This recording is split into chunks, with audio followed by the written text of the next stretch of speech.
the burnout scene yet, or what? Oh, no, not really. Just been in captivity for a while. So, yeah, just back out trying to have some fun. Nice, been on a holiday thanks to the Queen. Yeah, that's it. Lucky you're not English, they probably would have sent you to Tasmania. Alright, 6-cylinder, always a showman. Just remember, dude, you can't have your old mate hanging out the window. You can't hang out the window, part of the safety rules, so it will be a DQ if you are, hanging out like a madman like you normally do. So you can either choose to try and make qualifying go through into the finals, or you could probably put on a show and miss the rest of the weekend, which I don't want to see. I want to see you come out. Good luck, Liam. Have a good one, man.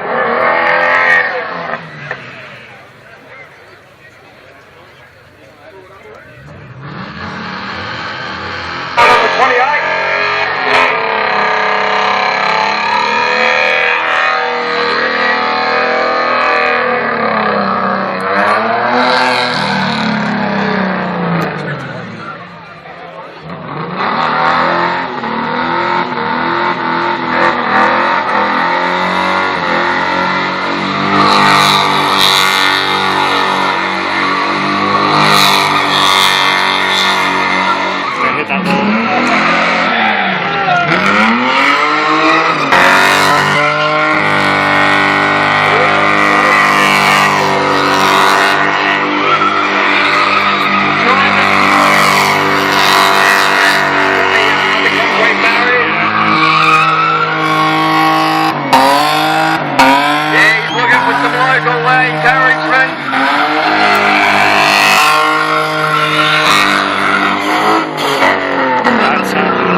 Absolutely loves it. Hates the car, but loves the burnouts and the attention.